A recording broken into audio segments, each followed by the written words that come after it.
Welcome in, everybody, to the Power Option Podcast. Just out here running the damn ball from west to east. And we have completed the season. It's over. We're into the thick of it. The college football playoff in its 12-team form has existed now, or it's begun, and we're in for it. Garrett, how you doing?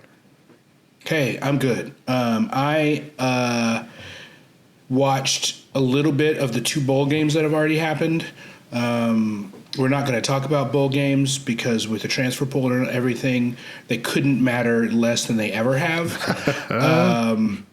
Well, I'm still going to watch them. I enjoy them because it's just football that's on. Yes. But there's no meaningful conversation that we can have about them that either prepares you to watch them, prepares you to bet on them. You can't trust the lines. Yeah. Like, there's just no meaningful conversation we can have about bowls. Congratulations to the teams that made it. You know what? Again, they're still going to be on my TV. I will pause you only in that the Pop-Tarts Bowl has a toaster for their trophy. Yeah. So that's real toaster. That's a note for the trophy. That is one note. And last year they had an edible mascot, and this year they have the Pop-Tarts Bowl is out here doing real shit. They're killing it. They're out here doing real shit. They understand. You know what? Props to the Pop-Tart. Yes, yeah. They understand the capitalism of this thing, and they're exploiting it. And I love it. I love it. It's like if I'm all about it. I would love for the bowls to just be like if everybody can confess about the absurdity of them and how it's just be non-serious the whole way. Then I wouldn't be so salty about it. But Pop-Tarts is going like, hey, we know what this is. Like, we'll let it be. And that's beautiful. Yeah, agreed. But we do have a playoff bracket that we should talk about. First off, though, I want to give you an opportunity to be upset about Travis Hunter winning the Heisman Trophy. Go. I appreciate that. Okay. There was never a time. We had a conversation a couple of weeks ago, maybe 3 or 4 weeks ago on the pod, where you said Travis Hunter's going to get it. He's the best athlete in college football. And at the time, I agreed with you. And then over the course of weeks that preceded that, I rescinded that thought. And I thought to myself, Jeanty is actually the best athlete. Like, I understand that Travis Hunter is a both side of the game football player. I understand that. And that does take a specification that is unique to a player. Charles Woodson had that, although didn't have great stats, as we've talked about.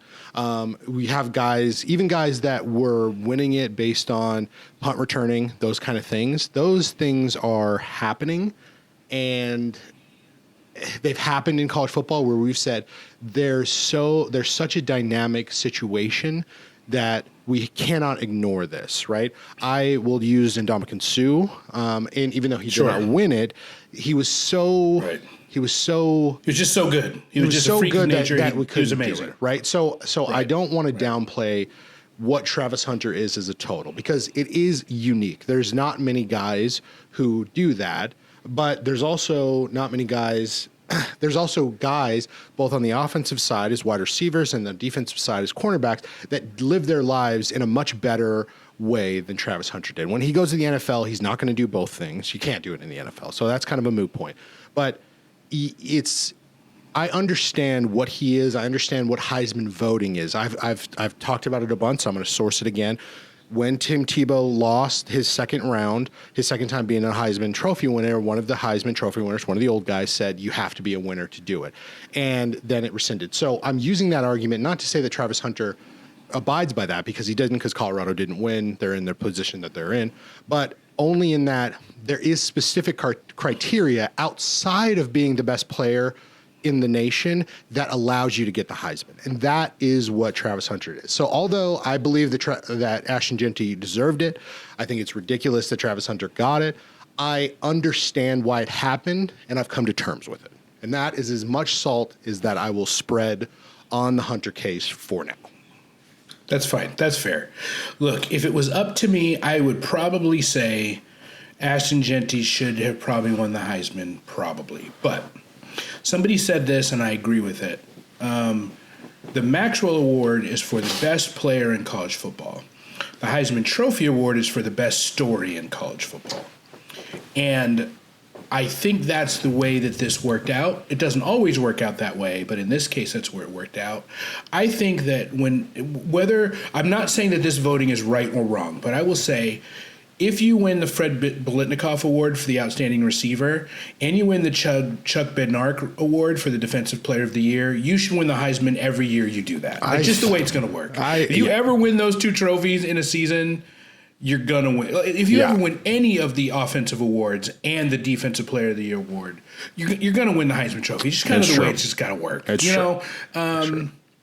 It's sad that Ashton won't be able to be a Heisman Trophy winner forever, because there's obviously much more prestige being a guy who won the Heisman Trophy than being the Maxwell Award winner, right? Because it's unlikely that Ashton's going to have an amazing pro career. I hope he does, of course. I'm not saying he can't. Right, but running backs historically have not had great times. Especially small running backs. Exactly. Like, it works against him ultimately, right? And he's not a great, he's not a super awesome receiver either, at least based on his tape. So it's like you can't, if you're going to be a small guy, you kind of have to do both, Yeah, I hope I'm wrong. I hope look, he could probably turn out to be, what's that guy that plays for the Saints? That's really good, and he runs around. Oh crap! I can't think of his name, but there's been guys like that, like smaller guys that can catch the ball. They're good running backs. You can give him the ball a lot. You can do a lot of different things with him. He could probably be that. He breaks tackles so well that he can probably do that. But like we talked about in a previous episode, the level of competition that he's going to play against day in, day out jumps huge. Right, it's the same for Travis, but cornerbacks, he's a guy that probably could play some slot. He probably will be like Taysom Hill, maybe a little bit, where he plays some offense, play some defense, play some slot, give him the ball a bunch of times, whatever. Fine, whatever.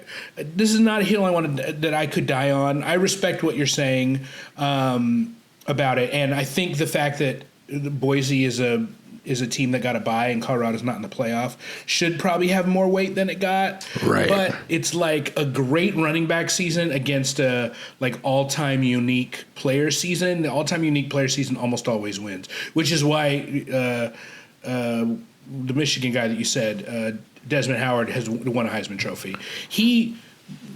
If you look back at it, he was a moments guy. Like, he wasn't an all-time great returner that year. He only caught the ball 4 times or something, but he had these big, huge moments that told the story of that season, and so that's why he won it. And so, fine, whatever. Yeah, and that goes. But you're not wrong, right? And that goes back to what I'm saying about that old guy. I wish I could remember which of the Heisman winners said it, but that when he said it about Tebow, that was when I knew that Tebow was going to lose it, and that's what happened. And that's a really great. Whoever said that about the Maxwell being the best player and the Heisman being the best story, it's a very true statement. Like, it's the person. It's not just about the Heisman voters. It's about the nation, right? And even though I wanted something different, the nation does not watch college football like you and I watch college football. As we've talked about before, I had a conversation with 2 people that live in Illinois and Indiana, respectively, and both of them were thoroughly shocked, that I knew how bad Kent State was and I knew how good Miami of Ohio was. So the people who are ancillary, that's not a great word, but the people who are watching college football as you would watch the NFL know about Travis Hunter. And that's fine. And Deion is loud. And he's the type of campaign manager that you want to have on your side to make sure that you win the Heisman, which Jeanty doesn't have. Because outside of Ashton Jeanty, I cannot name an individual on the Boise State team right now. That also is a factor. Even though I do believe that they deserve their seating, I think that they should get the bye. I think that is well within reason for them. But it's still not in the totality of all of the things that Hunter and Deion and everything did. So that's okay. I don't and it's a sports writers award, and so when you got a player that tells a story, then that's who wins it. So it's exactly. Fine, but you deserve the space to say that, and so I wanted to make sure you. I appreciate it. Because if we hadn't talked about it, if we had had that space, I'd have been like, yeah, Travis Hunter won the Heisman. Okay. All right. Fine. Right. And I'm of the two of us, I'm generally the saltier of the two of us. Of course. And so whatever. So I appreciate you letting me do it, and I hope the folks that listen to it aren't too mad about. Look, if you're still listening at this point and you weren't expecting me to have salt about this, then I don't really know what you're doing here. So it is what it is. But it's okay. Jeanty still got his comeuppance. He's still going to be able to play in the NFL for some time, and he's going to represent his team in the college football playoff, and that's pretty great. Yeah. This is a team. Yeah, he's playing in the playoff. Yeah. Like that's a big deal. Yeah, So, and this is a team that is whoever they get in their, from in their second round place, like they're going to have to worry about him. They're not going to just be able to say, "Oh, we can just do whatever." Like it's not going to be like if we contain Genty, then the world happens. It's going to be how do you contain Genty? Sure. Do you So even the have game the plan will ability be to do that? beat Genty. You're Right. you're going to be beating Genty. You're going to have to figure out how to beat Genty, Right. and not let the rest of the game get you by. Right, and not They to have a jump good- ahead. I'm Yeah, go sorry. ahead. Sorry to cut you off. Not to jump ahead, but I don't know if SMU or Penn State has the capabilities to do that. Right? Like, do I they? think. Look, I think that Penn State defensively is going to be really strong. I don't think that it's a blowout, but I think Penn State handles that really well. SMU offensively is really good and varied, but I think Clemson's a much closer matchup to Boise State than anybody else is. I think so, too. And so I can see Boise State causing SMU some problem. I can't really see Boise State causing Penn State a lot of problem. But I would love to be wrong. I'd be Yeah. super stoked to be wrong. Yeah, totally. And speaking of, we can speak of the playoff now. So Boise State plays in the Fiesta Bowl, which Arizona State was going to be the kind of the last man out when it comes to which bowl game they were going to get. So Arizona State got the Peach Bowl, which is in the Mercedes-Benz. So they're going to have the toughest kind of home crowd situation, I think, Yeah. on New Year's Day. They're going to play the winner of Clemson at Texas. Clemson won the ACC championship in a game against SMU that they really probably shouldn't have won.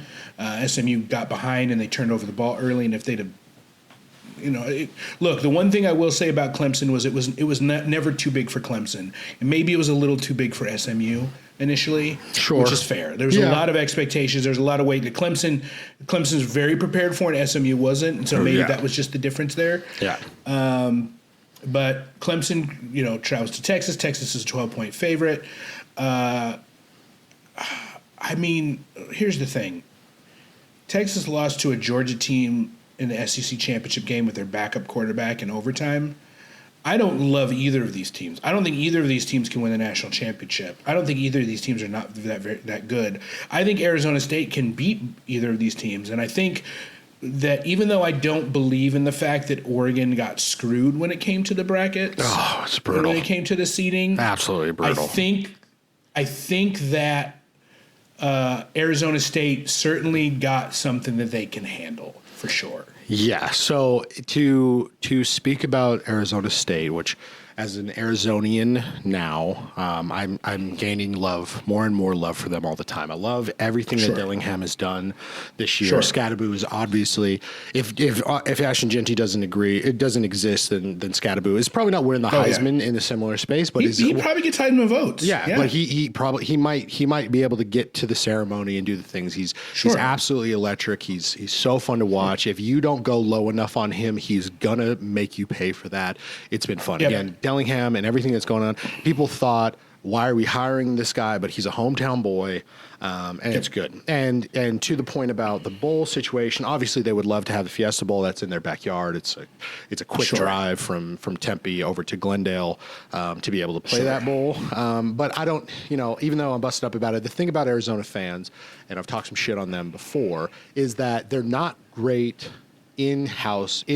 in-state fans, because we have a lot of stuff to watch. You got baseball all year, and you have all sorts of stuff all year. Whether it's personal, you want to get into men's league stuff, or you want to watch some professional stuff. You have all the options in Arizona, so Sure. they don't necessarily come out in big packs like Madison, Wisconsin, where they only have Sure. the Badgers to watch or something right now. But Sure. that I think also works in the inverse, is because Arizona State fans go everywhere. So even though it's unfortunate that they can't go to their backyard, I do think they won't have, they're going to have an uphill battle to beat, Texas fans or Clemson fans, because those are, very short flights over there. I do think the Arizona State fan is going to come correct, and they're going to support their team because they made it in this way. I do think that they believe in that.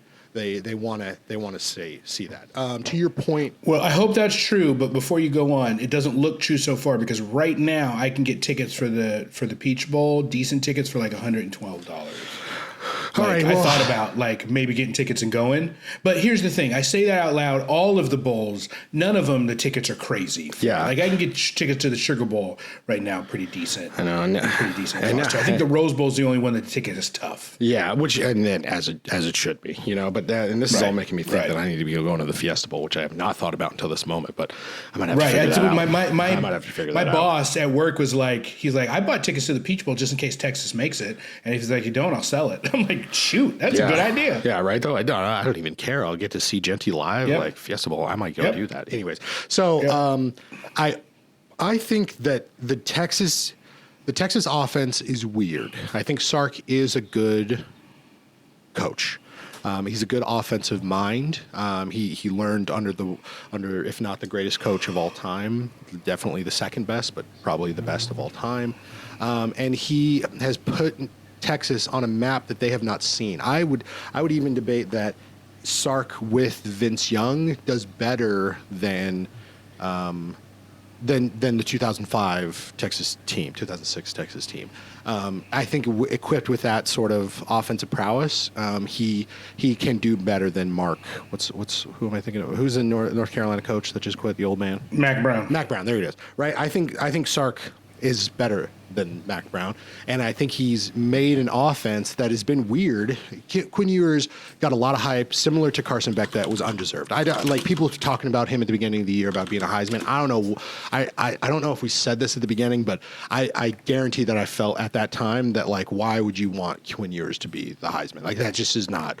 This is not what's going to happen. And so because of that, he's managed to put his Texas team on the map. And what I really think the crux and the goodness, the greatness of greatness, I'm going to say the goodness of this Texas team is their defense. And this is a Texas defense that I have probably never seen. I'm not saying it's a all-time defense across all college football conferences ever, but this is a Texas defense that does know how to bang with some big boys. They go to the SEC. They figured out how to win games, even though they lost to Georgia, which is unfortunate. It does not help my current argument. I think that this is the type of team that can quell Klubnik and this Clemson offense, especially because of what Clemson has done. I also agree with you that Clemson, SMU, it's unfortunate they didn't get the win. I wish they had, so we could have just washed Clemson out of this. Miami probably gets into the playoff if Clemson loses. I don't know that, but I would like to believe that. And so I don't know. I definitely don't think Clemson has the ability to win the Heisman, to win the national championship. I think Texas, if everything is perfect, they could, because I don't know who at the top end is better than them. I think that Oregon, Georgia, Penn State, Ohio State. That's probably what I say. Oregon, Georgia, Penn State, Ohio State are better than Texas. That's what I think. I don't think Texas. Honestly, I'm not very. I'm so less impressed when I saw them play Georgia, and I realized on their schedule that they played no one of any real consequence. Yeah, they had a weak schedule. Team that they played of consequence had a JV punter as their quarterback in the SEC championship game that beat him in overtime. Yeah. I'm not impressed. I don't think they're that good. I don't care about them. I think that they could beat Clemson and they could beat Arizona State? Sure.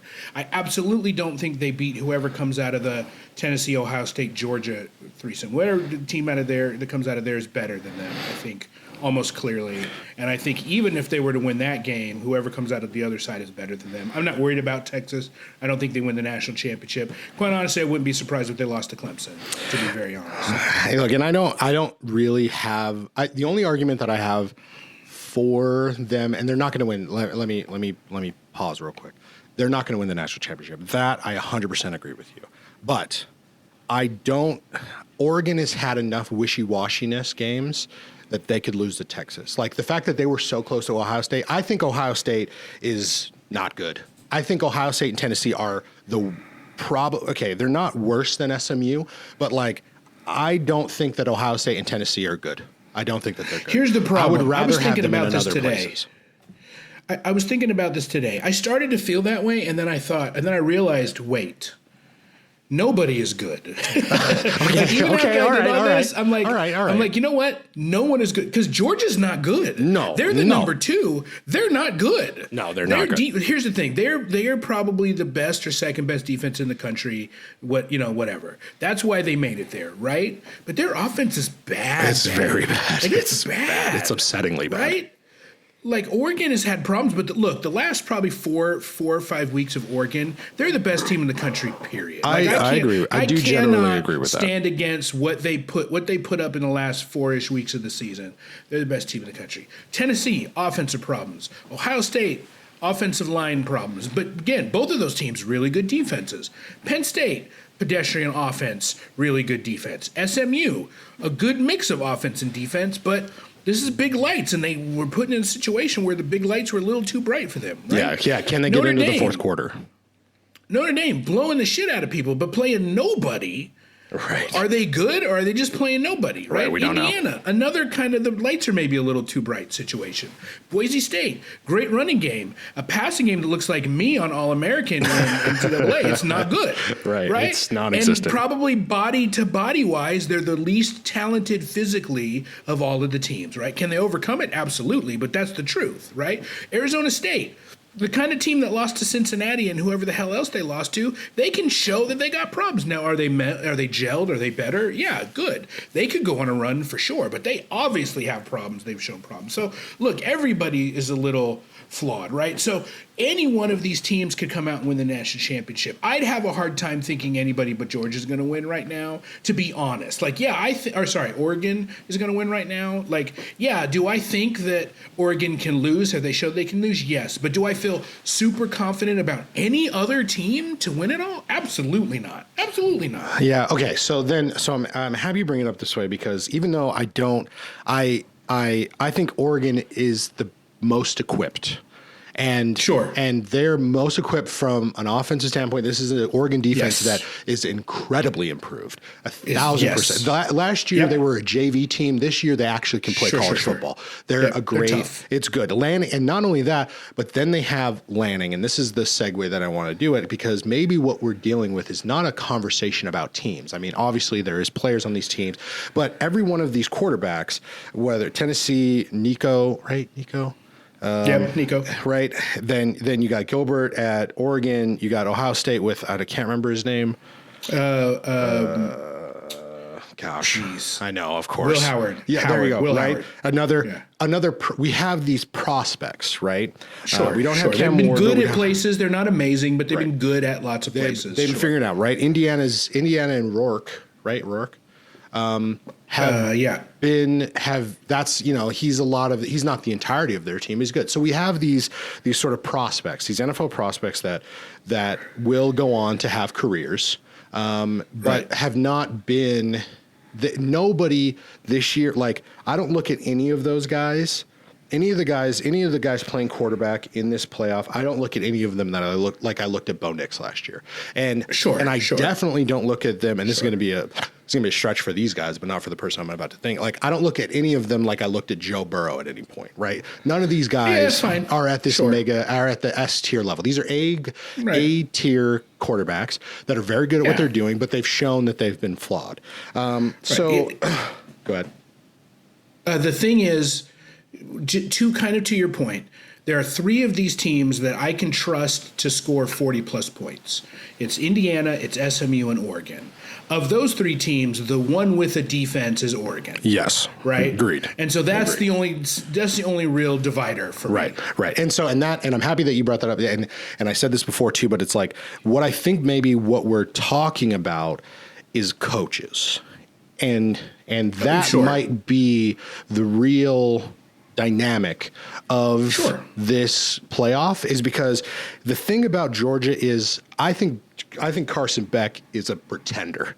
I think him coming out to start the season saying win a national championship, win the Heisman, and then whatever his dumbass third goal was like, you're an asshole. And every time I look at him I'm like, you're an asshole, right? And that's just me, Salt. But what I know about Georgia, what I believe about Georgia, is that Kirby Smart is one of the best, if not the best, current college football coach. That man. Sure, but I don't even think Carson Beck is going to play. They're playing a backup. He was hurt so that's in even that worse. game against Texas. Right. I don't even know if he's going to play. Yeah, and here's the thing. I don't even know if he's going to be healthy enough. That's great that you're bringing that up too, because I don't even know if that matters because of my belief in Kirby Smart. I don't know if Georgia wins. I think Oregon is going to do it. I think Oregon is likely going to do it, but I think Kirby Smart is the X factor. His ability to do the things he's done, and although he's not equipped, I think he's probably a better recruiter than he is a coach. But it's close. Yeah, I don't know. I just don't know that. I have a hard time feeling like Kirby Smart is a great coach. Why? I mean, let me put this back. When I say great, I mean we're talking about the difference. We're talking about S tier and A tier. I think he's a fantastic recruiter, and he's able to build a really good defenses, and he's a defensive coach, and he makes the offenses work, right? And I think there's huge value, and he is an A tier coach, right? Absolutely an A tier coach. And here's the thing. I don't know if there's any S-tier coaches in this group. I have a lot of respect for Dan Lanning. And I think if they win a national championship this year, Dan Lanning becomes the S-tier coach, right? But I don't know if he's an S-tier. I think Cignetti might actually be the actual best coach of all of them. Very possibly. Yeah. Right. Yeah. And but this is, and it's early. Yeah. But this is why I want to bring it up, because I think that the greatest part of this playoff is the coaching, as I've said. And it's like Kirby Smart is the only guy of all of these guys that's been in these lights, has felt the burn of these lights. Sure. Now nobody's felt a 12 team, of course, but Kirby knows what it means to be in a 4 team. He knows what it is to win against guys that are capable to beat him. And even though his recruiting has not, the guys that he currently has, even though his recruiting is still crazy good, this is not a famed Georgia team. Him as a coach, as I saw him pull out in that in that Texas game, that was a Kirby Smart defense that I knew. Like, it was familiar. It had the Smart signature on top of it, and I was like, oh, they can be dangerous. And so between him, Lanning, and I think Lanning, the fact that Lanning knew about the loophole at the end of the game, of that Ohio State game, and utilized it to make sure that he put his team in the best position to win, makes me think that he is always doing that, and he's incredibly dangerous for doing that. And then you have Cignetti, who I'm inclined to agree with you. He might be the best of all of them. The fact that you have an Indiana team that got into the playoff and is not. I don't think that I think that Boise State and SMU, and even Penn State and Arizona State and Clemson, all were like, thank God we got it. But I think Cignetti was like, we're getting it. Like, that's what's happening. And I think he's convinced his Hoosiers and the Indiana faithful that we're here to play. We didn't get here because it was like some random thing. We got here because we know how to play the game. And they did it inside of a good conference with a relatively good schedule. And they're playing against a Notre Dame team that's beatable. They go to against a Georgia team that's beatable. And then all of a sudden things get real interesting once you get into the semifinals. So really what I'm saying is, regardless of who wins, and I do...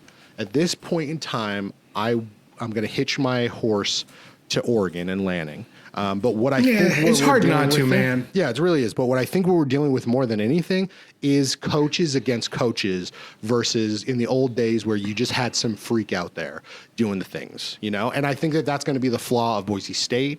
I think that's going to be the benefit of Arizona State. I think it could be the benefit of Clemson. I think that could be the why Clemson beats Texas, because Dabo knows what it's like. He can he can talk to Klubnik and get him to do the types of things. I think why Sark can't maybe do those things. So I think we're in a coaching battle, and I'm very excited about that, because that's going to lean us into some absurdity. Yeah, I mean, it's like, let me just mention real quick, because we've been kind of talking about it, but I should say Tennessee plays at Ohio State. Ohio State is a 7.5-point favorite. Winner of that game plays Oregon in the Rose Bowl. SMU plays at Penn State. Penn State's an 8.5-point favorite. Winner of that plays Boise State in the Fiesta. Indiana travels to Notre Dame. Notre Dame's a 7-point favorite. Winner of that plays Georgia in the Sugar Bowl. Look, some interesting things. Ohio State's been playing football since 1890. This is their first ever December home game. Just an interesting thing to know. Yep. Whoa. Yep. Just an interesting thing. I mean, most of these teams don't play home games in December because you're going to a bowl. Bowls. You're not Yeah, really for sure. playing Bowls. home. What are you going to do? Right? It's just kind of the way it works. But those are some notes. Here's the thing. Indiana is great. I could just as easily see Indiana beat Notre Dame and Georgia as I could see them losing 45-10 at Notre Dame in the snow and the snow flurries and whatever. I can see both of them happening. And I can see Indiana losing that game, and not because coaching was better, because I think they win the coaching advantage, but because Notre Dame is probably maybe just a little bit better built to win those kind of games because their defense has been really strong and their offense might be good enough. I don't know. I don't know. Right? Home field is a big deal. The game's a toss-up. Yeah, home field is going to be a huge. big deal. Especially this is basically a rivalry game. Yeah, this is an Indiana State is, championship, for which is sure, awesome. For sure, which is great. It's fucking awesome. It's huge. I know for sure. Penn State at SMU, super interesting. Again, I could see SMU winning both of these games. I could see the Orange Bowl being Indiana versus SMU just as easily as I could see it being Penn State versus Georgia or Boise State versus Georgia. Or I could see all of those matchups, right? Because all of these teams are flawed in a way that makes it so these other teams can take advantage, especially when you got the two high-powered offensive teams on this half of the bracket, right? I think that the Ohio State obviously has played Oregon close, right? I think Oregon now is better than Ohio State when they played, and I don't think Ohio State is as good now as they were when they played Oregon. But you win a home game against Tennessee and you get your shit straight, and then Oregon, who's been sitting for a week, maybe they're a little bit better, maybe they're a little bit worse. Super interesting, great. That's going to be whatever team comes out of there. That's going to be a great matchup. The rematch will be awesome, or Tennessee Oregon will be awesome, right? Yeah. Clemson Texas is the only game I wish just fell off the earth. I don't want to see either of them win anything, to be quite honest. I hope that the winner of that loses a slugfest to Arizona State, because that would just be cool. That would be great. That would be great. Arizona State, as I mentioned before, absolutely could lose to both of these teams and no one would fall over shocked, right? Just no one would fall over shocked. When they move to a 14 team in 2026, Boise State and Arizona State wouldn't have got the bye. They'd be playing in the first round, and one of them probably wouldn't make it. That's okay. I like the way this is now. I know it's going to change. I've accepted the fate there. It's fine, right? It's fine. There's cool possibilities for outcomes, and this is the other nice thing. Boise State beats Penn State and Georgia and Oregon, win the national championship, no question. History will be cemented that will be the greatest G5 and one of the greatest championship seasons of all time, period. Yeah, it's right? They've got that in front of them. Yes, every single time I have this conversation basically 4 times a year about who are the greatest teams of all time, right? And if Boise State can figure this out, or Arizona State, if either of them can figure this out, they win a national championship. They go in the annals of 2019 LSU, 2005, 2006 Texas, 2005 USC. Like, they go into the annals of the greatest of all time. Like, it's not even close. And I don't think Arizona State probably quite makes it there, just because I don't think so either. Yeah, they'll hit the story of the greatest mid-season recovery of all time. And the championship is still going to be a legit 5-star championship because you had to win 3 legitimate big time games to do that. Yeah. But their situation's a little bit different from Boise, who lost to the number 1 team in the country and that's it, and then made this run. That's period, exclamation point, period. Right? Yes, totally. That's big time, right? So everything's there. I think it's awesome. I'm super excited for it. These first round games are going to be wild. They're probably going to, they might be pretty sloppy, except for maybe the Texas game. The weather's going to probably not be great. It's going to be cold. It's going to be moist. Which is also great. Which is going to be great. It's going to be football in its element. Yeah, right? for sure. Like this is, I'm so happy about that. It's such a cool thing that you just brought up because it's like the NFL, it has, okay, I'm going to say flawed, but I don't quite mean that. So take that about a half pressure of that flawed in that there's so many closed stadiums now. One of the coolest things that we have in history is so many pictures of playoff games where they had to shovel out the yard lines and they had to figure that out, you know, like the year before Tom Brady won his first, or maybe it was his second, where they had to kick the ball and it was snowy and crazy and Gillette is still an open stadium. But that's happening less and less now. We're having all these new stadiums. They're always covered. There are things. We now, between every single one of these first round stadiums, you know, like once we get into the second round, Rose Bowl's uncovered, Peach Bowl's covered. Yeah. Plus, they're bowl game locations where you don't need anything but rain, really. Yeah, for sure. So it's not like those ones are going to be pretty easy, but like every single one of these first games is going to be like SMU might have to deal with snow in Pennsylvania. I mean, I don't know if that's the case, but like it's going to be cold. It's going to be open. It's like the Penn State faithful are going to be rocking. It's going to be crazy. Indiana Notre Dame is going to be a cold ass game. Like we're going to get some proper cold dealing with the elements football games, which is also just awesome. It's a thing that we don't see so much, and like we're getting all of that now, which is awesome. Yeah, I personally like the fact that you're going to have one round of weather games where it's like, hey, you didn't make it to the Final Four, so you're going to have to deal with weather. Right. And then the rest of the tournament will be like the weather is not going to determine the championship. We'll see the best team. Yeah. Like, I like a mix of both. I agree. I agree. I think that the best thing is like if you want to see the true game, people playing, you remove weather for it, and that's obviously why a bunch of NFL stadiums are covered now and what's happening. But like Ohio State gets the benefit of like Tennessee. Do you know what the shoe is like right now? We've been practicing. Do you know what the shoe is like? Have you don't know. And obviously Ohio State doesn't know either because they never played a home game in December. But they've been outside. They've been practicing. They're factoring those kind of things in. And, you know, same thing with SMU. Like you coming from Dallas to Pennsylvania, how are you going to deal with this? Sure. It'll be interesting. Yeah, it's interesting locations, interesting matchups. Yeah, it's great. Yep. All right. I want to mention real quick before we close the show, there's been a few interesting things that have happened in the coaching carousel. Not a huge amount of stuff I want to talk about, but there's just a few that I think are just worth a note. First off, I wanted to mention that Dan Mullen has left ESPN, where he was just an ESPN like mid-game analyst, and not bad. I don't particularly like the guy, but he's not bad. Yeah. To coach UNLV when Barry Odom left that job to coach Purdue. Super interesting that they just hired Dan Mullen Street. He's coaching the SEC for 2 years.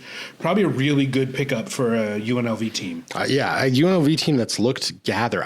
I guess the only thing I'm sad about is that like UNLV has been so good with an interim, right? There's the guys who's there as an interim, right? No, Barry Odom was the guy. He's going to Purdue. Oh, yeah, you said. He's going to Purdue. But it's like, that's such a lateral move. Like, I think it's based on what he did with this UNLV team. And if UNLV is basically 3/4 away from being Boise State right now. I mean, not quite. They probably don't get the bid to the playoff, but like this UNLV team was great. So he moves and it doesn't get the money at Purdue is so much better. For sure. Everything around it is just better. Yeah, but so then I agree with you. Like big pickup for UNLV. As far as the prestige of the program, absolutely, UNLV is actually maybe a little bit more prestigious than Purdue. Right, and the timing of it and everything. So, anyways, it's a great pickup for UNLV, especially when they're having a good time like they are. So that's I'm here for it. It's good to see UNLV getting their proper guy. They didn't get a serious degrade. Yeah, he could absolutely take them up to another level. So we'll see. Scott Frost is back at head coach at UCF. He went to Nebraska and just absolutely pissed in his cornflakes, and now they brought him back to UCF. I think it's maybe too late. I don't know. Like, I hope he's got it because I like Scott Frost in general, but I just don't know.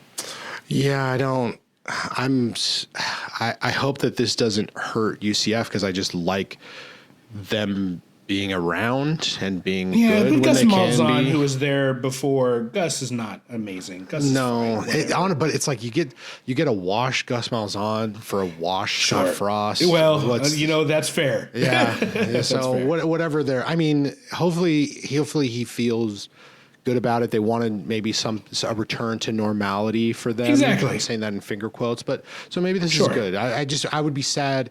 It makes me sad that USCF is potentially going to be hurt by this. But I mean, what was Sure. really the top end for them? Well, right. Look, if he gets him an undefeated season again, then great. It's the For sure. greatest he was- comeback of all time. Yeah, nobody's. right? I mean, if there's going to be a guy, he's that guy. Yeah. And speaking of great comebacks, Rich Rodriguez was hired to be the head coach of West Virginia again. Look, I'm sad because Jacksonville State is my home team at this point. I've paid for 3 tickets and went to 2 because I was supposed to go to the Conference USA Championship game, but it was below freezing. I had a cold, and they ended up blowing Western Kentucky out anyway. But it was amazing what he did at Jacksonville State. I'm really disappointed for them, but West Virginia's this is kind of great for them. You bring a guy back after 17 years, he was gone. You bring a guy back, see if he can tap into it, see if he can do what he did at Jacksonville State, where he brought them from nothing to something. I think this is cool. But I like Rich Rod in general. So Yeah, those West Virginia teams that he coached was some of the best. And I know this doesn't really have anything to do with him there, but were some of the best NCAA football teams you could play with. I won multiple in our parents' house tournaments with West Virginia. They ran the 3-3-5 defense, and it was fun to do. They had a quarterback that was running around a lot of the time doing a lot of cool stuff. Rich Rod was really changing things, and I hope what this means is that there was a lot. I have some people. Shout out Zest Westover.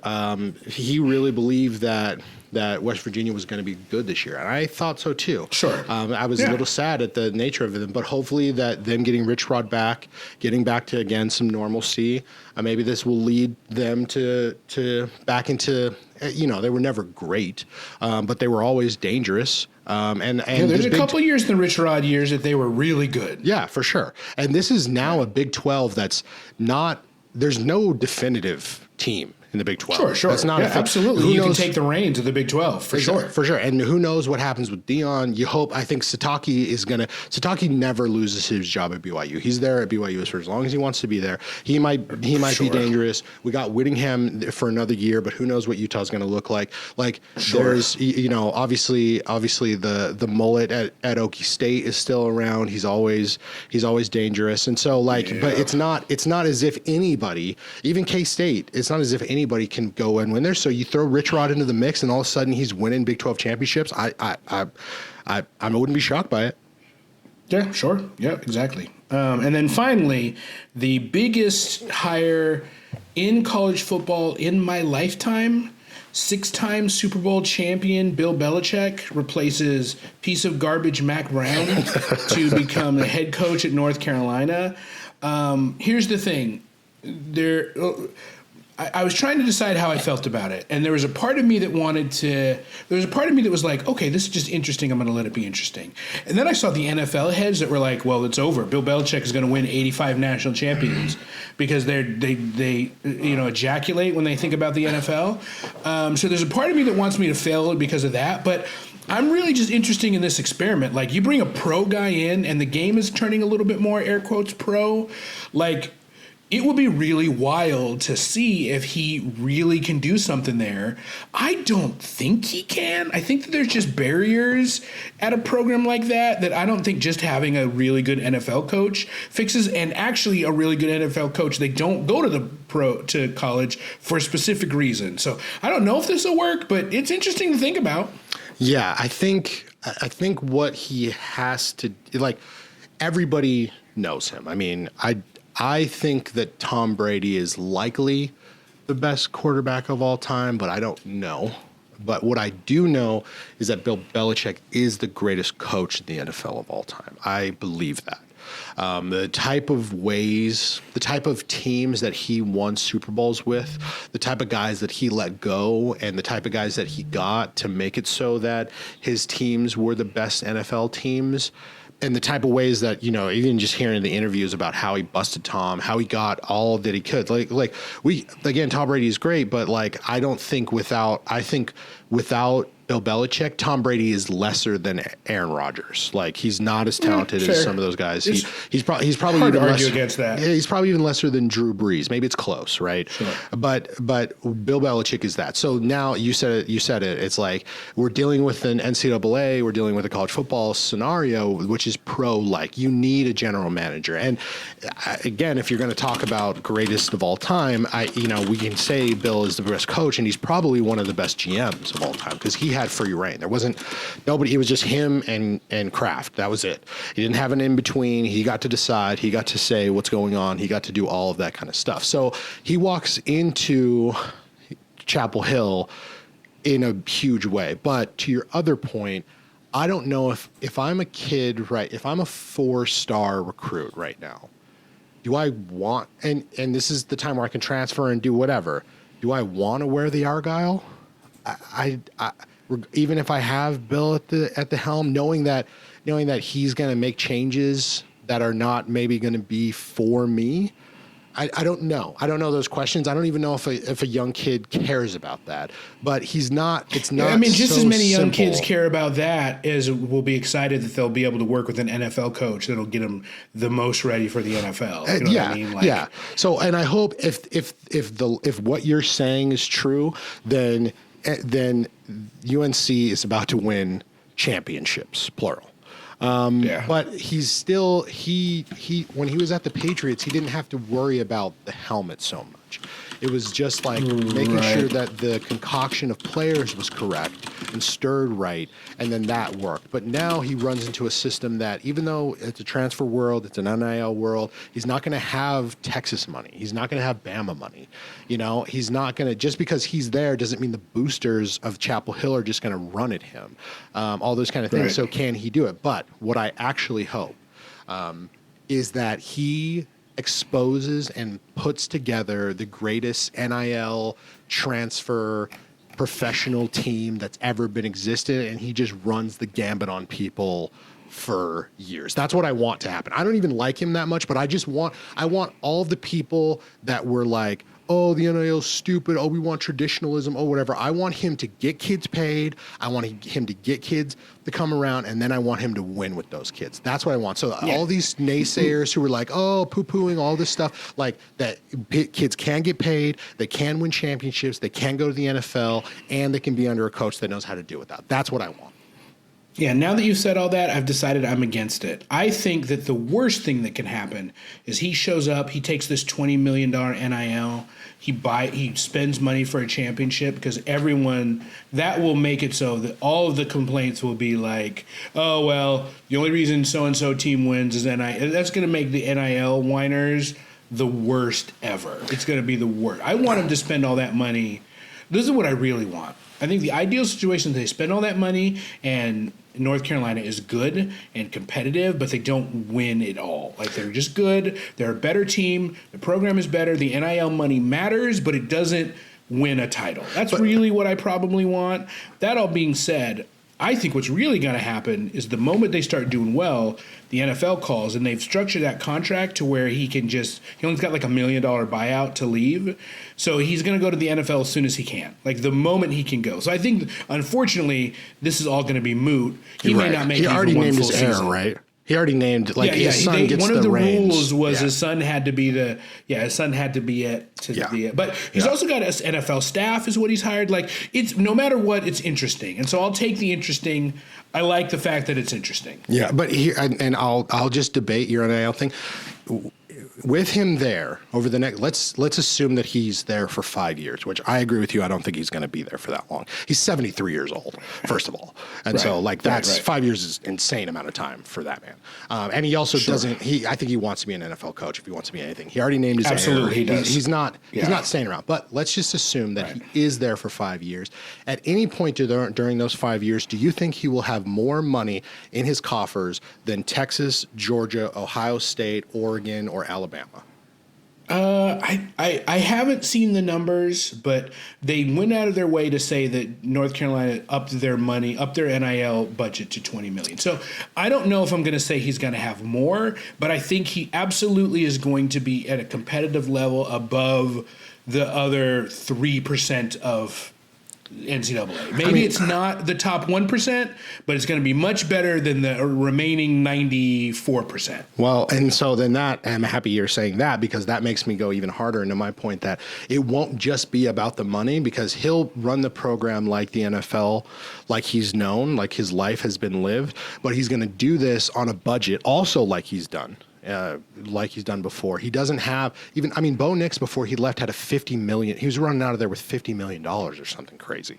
And Oregon is even like a true blue blood in my account. And so like, but when it comes to money, I read an article that basically Phil Knight's given them almost an unlimited budget. So you have to throw Oregon out of the way. But the same thing happens in Texas. The same thing happens in Ohio State. The same thing is happening in Alabama. Like the blue bloods, and I'll throw Oregon into the blue bloods. That's a good point, because they got Philly Knight, and he's going to give you the money because he wants that stamp as well as his Nike stamp on it. But like if Bill goes in there with a medium level budget, figures it out, and not only a medium level budget, but also a medium level brand, and figures out inside of a medium level conference and figures things out and wins, I'm here for it. I'm locked in for it.